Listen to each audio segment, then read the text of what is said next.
Joining me now, Queensland Liberal MP Andrew Laming, Federal Liberal MP Andrew Laming. Andrew, great to see you tonight. Gee, the timing's quite good leading into October 31. They're handling it beautifully from a timing perspective, these opening of the borders. Well, it was all about skating through to an election, but you're also concerned, Gleeson, about decisions being made during caretaker. So it does put this health officer under a lot of pressure. What we've learned in Queensland, of course, is that typically premiers go to health officers and say, I want to do this. And the health officer says that's consistent with medical advice, and then suddenly they're following medical advice, but it's quite clear this has been mostly political. And this idea you don't revisit things for a month is just this classic moral hazard. We're paying $10.8 billion of JobKeeper into a state that can't even open itself up to New Zealand the way New South Wales had, that has got a huge spillover from Victoria. Gladys Berejiklian's really had the skates on and has got New South Wales, New Zealand opening up at the end of the month. That's really encouraging. In fact, it's middle of October. And that's 1.4 million Kiwis who are potentially coming our way or to Northern Territory. Well, Andrew, just on that,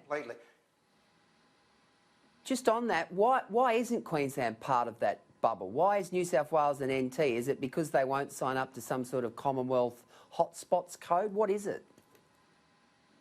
Just Queensland has completely different medical advice because, of course, the science is different the minute you cross the border, Gleeson.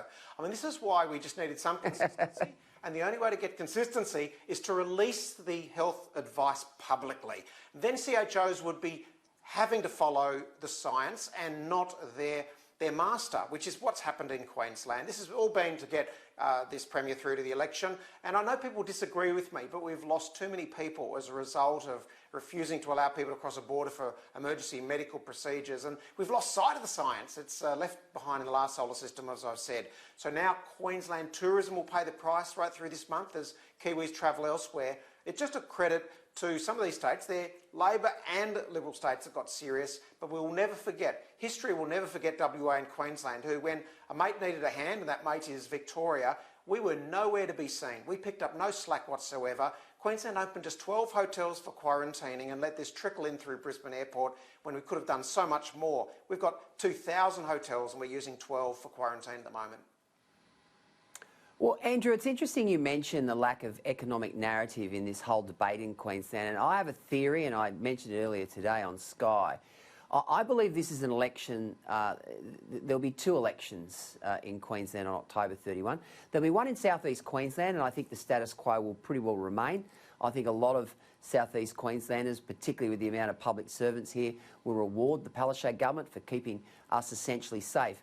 But in North Queensland, this one-size-fits-all draconian impositions around restrictions has really hurt small business. It's really hurt tourism. Throw in a bit of youth, well, not a little bit of youth crime, a lot of youth crime, and I think some of those seats are ripe for the picking for the LNP. So it'll be much closer when we look at this election outside of Brisbane and SEQ, Gleeson. A bit like the American election, where there's one story on the coast and another in the centre of the country. The problem with Australia is there's not enough people outside of the cities for it to be the political powerhouse that it used to be. You're correct. I think you'll see the LNP going a long way towards government purely outside of SEQ, but they're absolutely determined to pick up these state seats. There is a mood. People are looking around. They're not as convinced as they were that this was all about keeping people safe, because they know the disease flew in here with airport and airline officials not even checking flight passenger manifest data. So clearly Palaszczuk let the disease in, just as Dan Andrews let the disease out of Victoria. We've now had 8 times as many deaths in the second wave as the first. It's now 3 times more expensive. We actually had 0 cases in Queensland, Gleeson, back on Anzac Day, April 25, and we should have been well on the way to getting our people back to work and back employed since then. But here we are, 5 months on, still crippled by poor management of this disease. I have to be honest, we haven't done as good a job as we should have.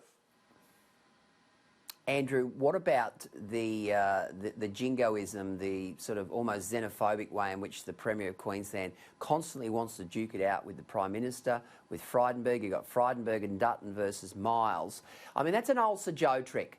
You know, you go back to the 70s and 80s. I mean, Bjelke-Petersen used to take on Canberra all the time, and it used to work. I'm not sure if that level of unsophistication is quite here in Queensland right now, but it's certainly from the Bjelke-Petersen playbook, and I'm not sure, as I said, if Queenslanders are buying it this time.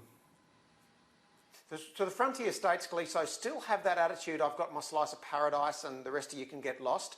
And so when you close the state border, it does rekindle that emotion. Queenslanders have that deep sort of sometimes resentment about whether we're truly accepted as a sophisticated southern state or whether we want to be. When we close a border, that reinforces everything. We did something better than you guys. And the irony of that is that we actually had community spread of COVID through southeast Queensland with places like the ACT with no disease recognising it. But ACT took Queenslanders and they didn't lock them up for 14 days. They just said, be careful where you go, and if you've got symptoms, don't go to an aged care facility. So this is not about Labor versus Liberal. This is just a poll-driven Premier trying to survive through to October 31, sadly. But let's be honest, it's worked for a great proportion of Queenslanders who are just happy to see the rest of Australia, in fact, the rest of the world shut off. I mean, let me be honest, Gleeso, most Queenslanders like me would happily shut off to every other suburb if we could, as long as we had a pub, an IGA, an Aldi, and probably somewhere to, to get your coffee of a morning. So we are very parochial, and the Queensland Premier's played it beautifully. Andrew Laming, great to see you tonight. Have a good weekend.